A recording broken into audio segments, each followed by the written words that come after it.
Mass mindset. Influence the future. Right now, without knowing it, you are being influenced. Not by an algorithm, not by an advertisement, by the people around you and by something far older and far stranger than either. In 1951, a young psychologist named Solomon Asch set up what appeared to be a very simple study. He gathered groups of 8 people around a table. He showed them a line, just a straight, vertical line on a card. Then he showed them 3 other lines, labeled A, B, and C, and asked a single, elementary question. Which of these 3 matches the original? The answer was obvious. Unmistakably, undeniably obvious. Any child could see it. But there was a secret. 7 of the 8 people in that room were not participants. They were actors. And one by one, deliberately, confidently, they all gave the wrong answer. Now it was the real subject's turn. 75% of the time in at least one round of questioning they agreed with the group. They pointed to the wrong line. They said, out loud, something they could see was false. Not because they were coerced, not because they were offered a reward, simply because everyone else in the room said so. Asch called it conformity, but that word is almost too mild. What he had actually discovered was something closer to a fundamental fracture in the architecture of human judgment. To understand why this happens, you have to understand what the brain is actually doing when it forms an opinion. Most of us believe that perception is passive, that we simply observe reality and report what we see. But neuroscience tells a different story. The brain is a prediction machine. At every moment, it is generating a model of the world based on 2 competing inputs: the raw data coming in through your senses, and the expectations built from everything you have ever learned. When those 2 streams conflict, the brain has to make a decision about which one to trust. And here is the part that Asch's experiment laid bare.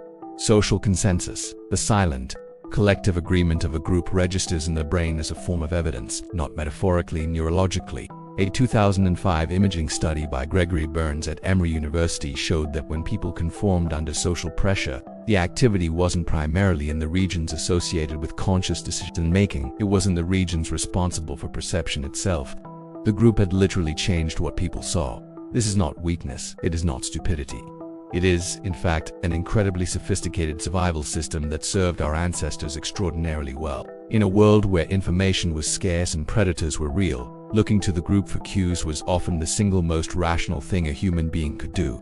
The problem is that the world has changed far faster than the wiring has. Psychologists call this phenomenon normative social influence, the pull toward agreement driven not by logic, but by belonging, and it operates beneath consciousness. By the time you feel the urge to conform, the process is already mostly complete. You might be wondering what any of this has to do with your life. After all, you are not sitting in a psychology lab with actors in 1951, but consider for a moment what the modern environment actually looks like through the lens of Asch's discovery. Every time you look at the number of likes on a post before deciding whether you agree with it, you are running Asch's experiment on yourself. Every time a review aggregate tells you what to think of a film before you watch it, every time a comment section has already reached a verdict before you form one, the structure of the influence is identical. The only thing that has changed is the scale. In 2012, a massive experiment conducted on Facebook without the knowledge or consent of the people involved demonstrated that emotional states could be transmitted across a social network simply by adjusting which posts appeared in a user's feed. People who were shown more negative content became measurably more negative in their own writing. People shown more positive content became more positive. The contagion required no direct contact, no conversation, no relationship, just exposure.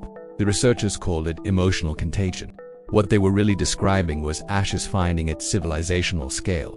But social influence is not only a digital phenomenon, and it is not always benign or malign in the ways we expect.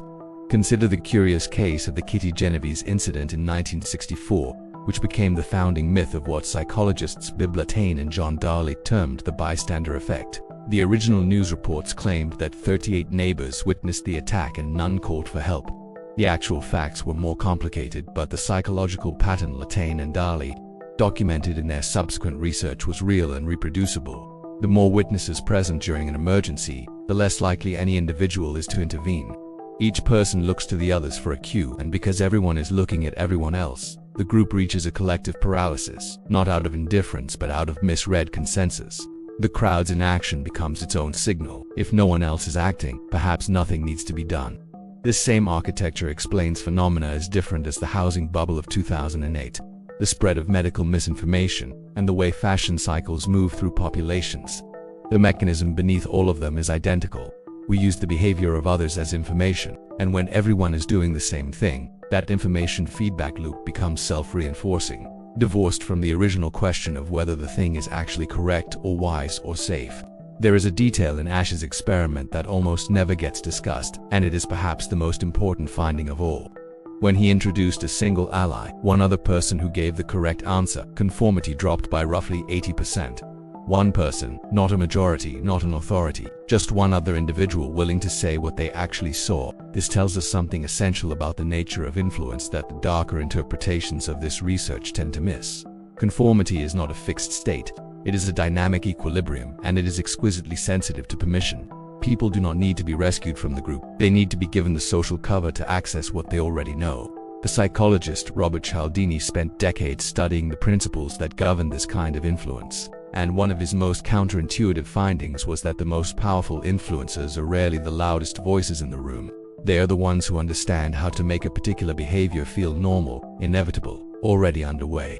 They do not convince people. They reveal to people what others are already doing and let the conformity mechanism do the rest. This is why, for instance, a hotel card that says the majority of guests in this room reuse their towels is dramatically more effective at changing behavior than one that simply asks guests to consider the environment. It is not an appeal to conscience. It is an appeal to the social reality that the brain has been calibrated over millennia to treat as primary. Solomon Asch was troubled by what he found. He did not think of himself as someone who had documented human weakness. He thought of himself as someone who had accidentally revealed the immense, largely invisible social scaffolding that holds human reality together, and the terrifying ease with which that scaffolding can be redirected. We tend to think of our beliefs as internal, as originating somewhere private and sovereign within us. But the evidence, accumulated over 70+ years of social psychology, suggests something more unsettling and, arguably, more interesting. That belief is fundamentally a collective act, that what we think is real is shaped, at every moment, by the continuous negotiation between our private perception and the social field we inhabit. This is not a reason for despair. It is a reason for a different kind of attention. Because once you know that your brain is running this calculation, once you can see the mechanism, you gain something rare. A few extra seconds between the social signal and your response. Not enough to make you immune, no one is immune, but perhaps enough to ask, just once, before you reach your conclusion, is this what I actually see? Or is this what the room has decided I should?